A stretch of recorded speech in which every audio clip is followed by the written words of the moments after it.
क्यों अमेरिका पाकिस्तान के करीब है और वो कह रहे हैं कि क्यों अगर मैं लाइन में खड़ा हूँगा तो अमेरिकन और पाकिस्तानी जनरल भी मिलेगा और इंडियन जनरल भी मिलेगा, तो अमेरिकन जनरल पहले पाकिस्तानी जनरल के पास जाएगा, बाद में मेरे पास आएगा। प्रेसिडेंट ट्रंप ने नरेंद्र मोदी को कहा कि आप G7 की मीटिंग कनाडा से वापस जाते हुए वॉशिंगटन रुकते जाएं, तो नरेंद्र मोदी ने कहा मेरी पहले ही कुछ असाइनमेंट्स हैं, तो कमिटमेंट्स हैं, मैं नहीं रुक सकता, तो वो चले। इंडिया वांट्स कि हमें सारा कुछ प्लेट में डाल के दे दें और they don't want to serve the American interest. Similarly Pakistan जो है वो अमेरिका से इंटरेस्ट बेस्ड काम करता है। हम अमेरिका के करीब ऐसे नहीं हैं, हम अमेरिका के करीब हैं बिकॉज हमें हमारी कुछ जरूरियात हैं, हमारे कुछ ताल्लुक हैं।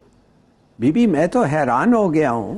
तो फिर पाकिस्तान ने दरखास्त की कि आप हमारी आपस में सुलह करवाएं, सब कुछ करवाएं।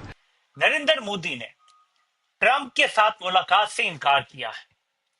बाजार ये नजर आता है कि ट्रंप का इरादा ये था कि आसिम मुनीर और मोदी को आमने सामने बिठा दिया जाए। हमारे दोस्त भारत के अंदर रोज दिखाते हैं जी, बलोच मिलिटेंट आए, आके उन्होंने कराची में ये कर दिया, बलोचिस्तान में ये कर दिया, कोयटा में ये कर दिया, खुजदार में ये कर दिया, इधर डेरा भुगटी में ये कर दिया, इधर छा गए, उधर छा गए।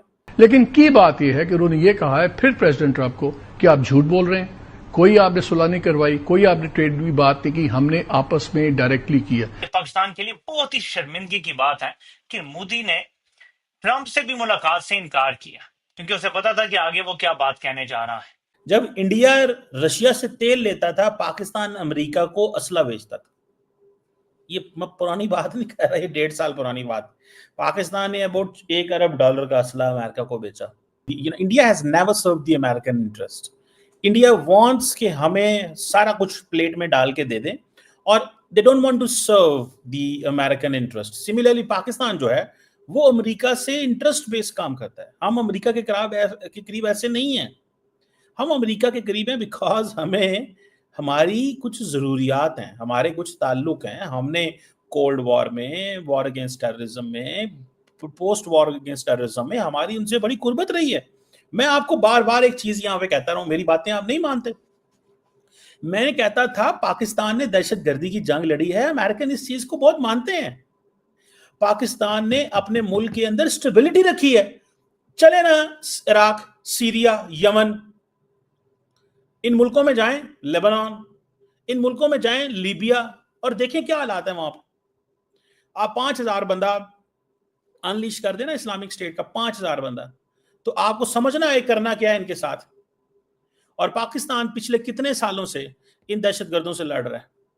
वो वजूहात अलग है कि क्यों बने, क्या बने, कैसा हुआ, वो एक सेपरेट सवाल है।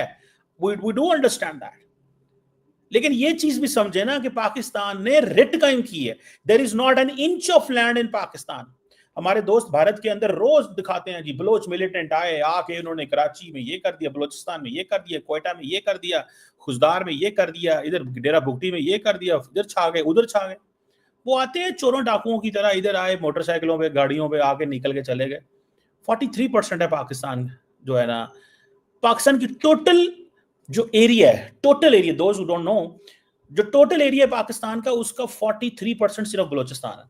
और आबादी को करोड़, 1.5 करोड़ है। पाकिस्तान की 24 करोड़ 25 करोड़ आबादी और है, यानी कि the rest of the 57% of the Pakistan, 24 crore लोग रहते हैं। 24 करोड़ लोग रहते हैं इन 57% ऑफ द पाकिस्तान।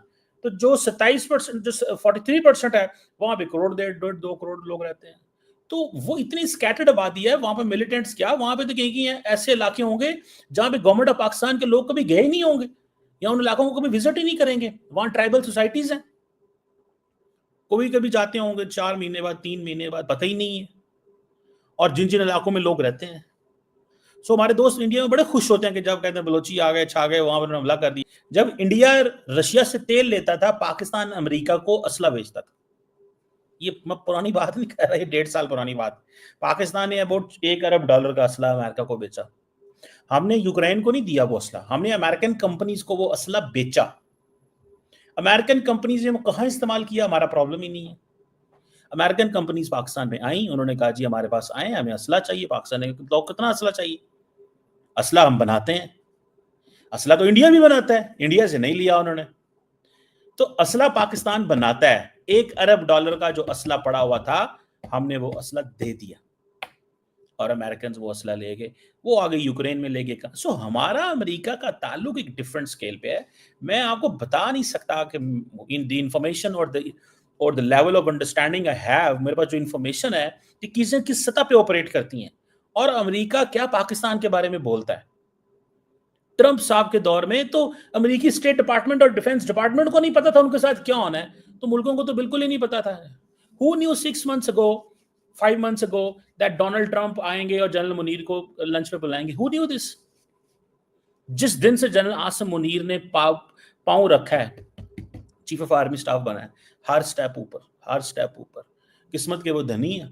इमरान खान जैसे पॉपुलर बंदे को भी जो है ना, उसकी भी तबीयत साफ हो गई, इंडिया के साथ भी मामला ठीक कर लिए, इकोनॉमी भी बेहतर हो गई है, पॉलिटिकल स्टेबिलिटी भी चल रही है, ट्रंप के साथ भी मामला ऑन कर लिए। तो जनरल मुनीर जो है वो किस्मत का भी धनी है, किस्मत का भी वो मुकद्दरों का भी, हर बंदे की किस्मत होती है। जनरल आसिम मुनीर की किस्मत अपनी है, जब से वो पावर में आए हैं चीजें बड़ी मैनेज हो रही हैं। ये सुनिएगा आगे कि इंडिया की फॉरेन पॉलिसी, इंडिया लेता देता कुछ नहीं है। देता भी तो मकसद के लिए, लेता भी तो मकसद के लिए, लेकिन इंटरेस्ट और तरीके से इवॉल्व करता है। जनरल साहब की बात आपने सुनी, वो कहते हैं हम अभी शुरू हुए हैं, हमें भी पता चला है। उन्होंने समझा, इंडिया ने ये समझा था कि बेसिकली हमारे 4 दौरे अमेरिका के 4 दौरे इंडिया के हो गए, मामला ठीक हो गए। आपको पता नहीं पाकिस्तान ने अमेरिका को बाइडेन दौर में कितना टफ टाइम दिया। हम उनकी डेमोक्रेसी समिट में नहीं जाया करते थे, नहीं जाना यार, जाओ क्या कर लेंगे हमारा। और बहुत सारी चीजें होती थी, पाकिस्तान नहीं मानता था उनकी, और अमेरिकन रिस्पेक्ट करते थे।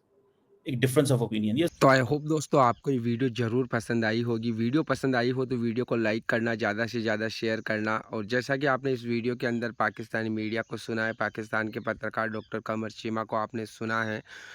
देखिए पाकिस्तानियों का क्या है कि अमेरिका जो है इनको थोड़ी बहुत इज्जत देता है। वैसे भी इनके नेताओं को तो कोई इज्जत मिलती नहीं है अमेरिका के अंदर, लेकिन अमेरिका को ये पता है कि पाकिस्तान के अंदर जो रूल होता है वो भले ही उनकी कोई सरकार बेटी हो, चाहे उनका कोई पीएम बेटा हो, लेकिन अमेरिका जो थोड़ी बहुत इज्जत इनको देता है वो इनके आर्मी के लीडर को देता है। और वो भी इसलिए देता है क्योंकि पाकिस्तान के पास न्यूक्लियर वेपन है और अमेरिका जो है ना यहाँ पर किसी भी प्रकार का जो रिस्क है ना वो नहीं लेना चाहता है और इनको जो है ना अपने कंट्रोल में रखना चाहता है, क्योंकि सारा कंट्रोल पाकिस्तान का इनके आर्मी के हाथ में है। तो जब भी इनके आर्मी के जनरल अमेरिका में जाते हैं तो ऑब्वियसली बात है, पहले भी हमने देखा है, तो थोड़ा बहुत इनको जो है ना प्रोटोकॉल वगैरह थोड़ी बहुत इज्जत इनको दी जाती है ताकि वो अमेरिका के कंट्रोल में रह सके। क्योंकि जो सिक्योरिटी का बहुत बड़ा रीज़न है, क्योंकि पाकिस्तान के पास न्यूक्लियर वेपन है, इसी वजह से अमेरिका थोड़ा इनको उठा कर रखता है। बाकी ना तो किसी भी प्रकार का कोई व्यापार है, ना कोई पाकिस्तानी ऐसा कुछ बनाते हैं कि अमेरिका जो है ना इंटरेस्ट ले इनके अंदर कि ये हमें चाहिए, कोई इनके साथ रिश्ते बनाए, ऐसा कुछ भी नहीं है। सिर्फ इनका यूज़ किया जाता है। लेकिन पाकिस्तानियों की ओबियसली बात है कि इनकी सरकार को इज्जत मिलती नहीं है, इनके नेताओं को इज्जत मिलती नहीं है। उनका तो इनको दुख है नहीं, लेकिन थोड़ी बहुत इज्जत इनके अगर आर्मी के ऑफिसर को मिल जाती है तो ये जो है ना फिर इस प्रकार की जो है ना पागलपन वाली बातें करना शुरू कर देते हैं कि देखिए अमेरिका किस प्रकार से इज्जत दे रहा है, ये हो रहा है, वो हो रहा है। बाकी पर्दे के पीछे जा क्या गेम चल रहा है पाकिस्तानियों के खिलाफ ही, क्या इनके आर्मी के ऑफिसर करते रहते हैं, ये इनको अच्छी तरीके से पता है, लेकिन ये बातें करते नहीं हैं। बाकी आपने पूरी वीडियो देखी, अगर आपको कुछ कहना है तो कमेंट करके ज़रूर बताना। हम मिलेंगे अगली नई वीडियो में, तब तक के लिए आप सभी का बहुत बहुत धन्यवाद।